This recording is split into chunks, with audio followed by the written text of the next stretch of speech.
Hi, my name is Neil Howe. I've been writing and speaking about generations for over about 20 years now. I recently came out with a book called Millennials in the Workplace about today's rising generation of workers. Because millennials are different from older generations, they represent a dimension of workplace diversity that often gets overlooked. So what do all you Xers and boomers out there think about millennials? Well, I already know because I've been talking a lot with you about them, and you don't think much of them. I get complaints about everything from short attention spans and poor grammar to flip-flops and Facebook breaks. According to a recent Pew study, most older Americans think that millennials are deficient in almost everything: moral values, sensitivity to others, work ethic. Now, I think that there are two big problems with this kind of cross-the-board negativity. First of all, it's just factually incorrect.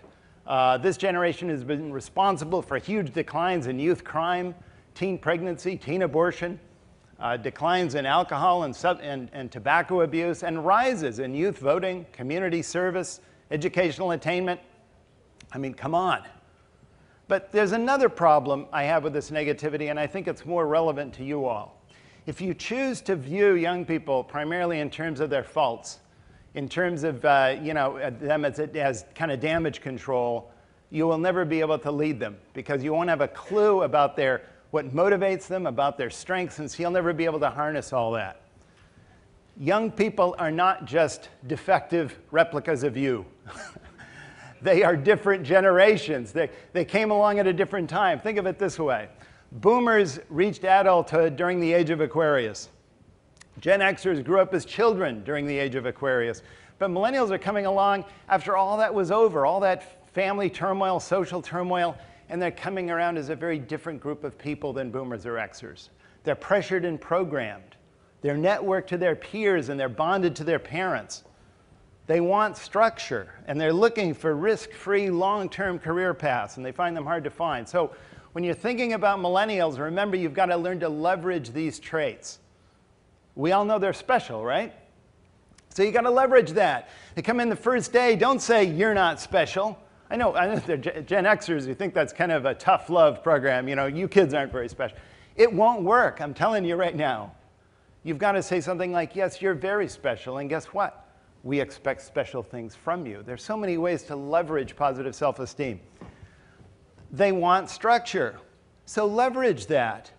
This is a high-maintenance generation. They crave praise. They're feedback junkies. And so you give them constant tasks, you give them constant benchmarks, and you tell them how they're meeting or not meeting their benchmarks.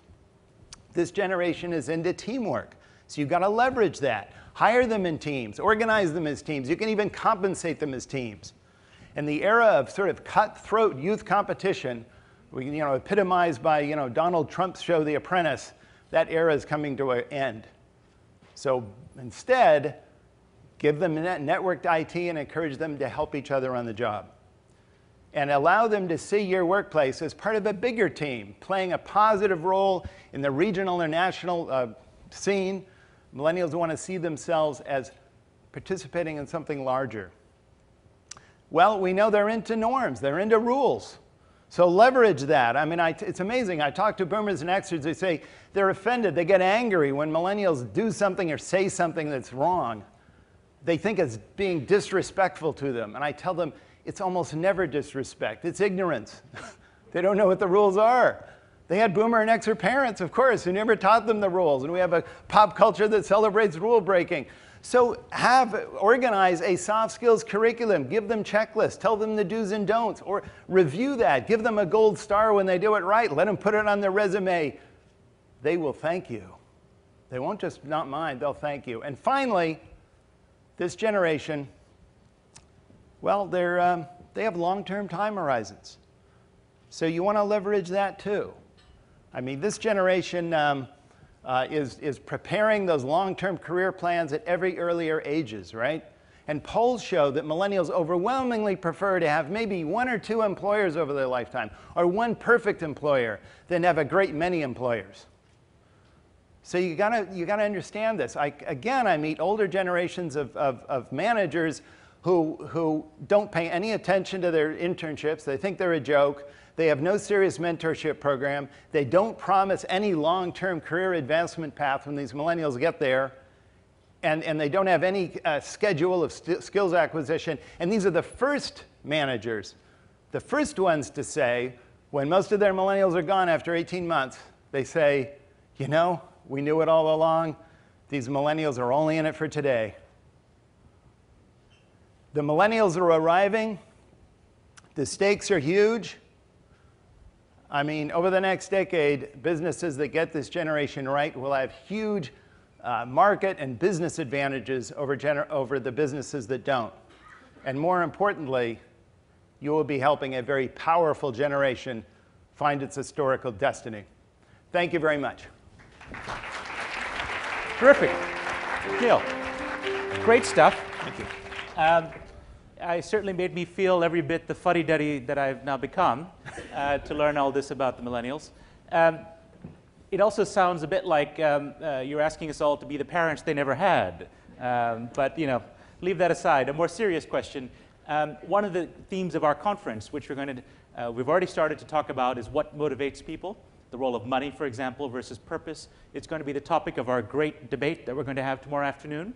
Can you tell us, you gave us a little bit of idea in terms of nurture, feedback, those kinds of things help retain them, but what actually gets them to get out of bed? What, you know, the relative balance of money versus other things. So what's your short answer on that? Well, you know, I tell people that millennials are surprisingly conventional. You ask them what they want to do as they grow older. They say they want to be well-rounded people. They want balanced careers. They want to be good citizens and good neighbors. A record share, according to the UCLA freshman survey, a record share say they want to have kids and they want to get married.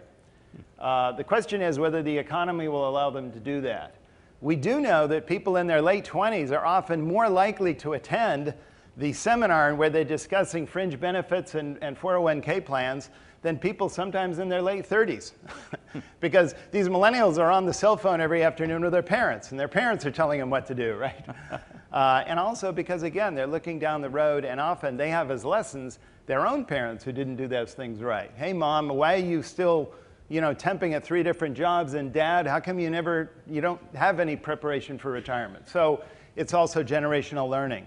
But they want security, and I have noticed on this question of pay, employers are constantly impressed by how often talented young people, they don't want to know what they get paid this year. They want to know what they're going to be paid 3 and 5 years down the road.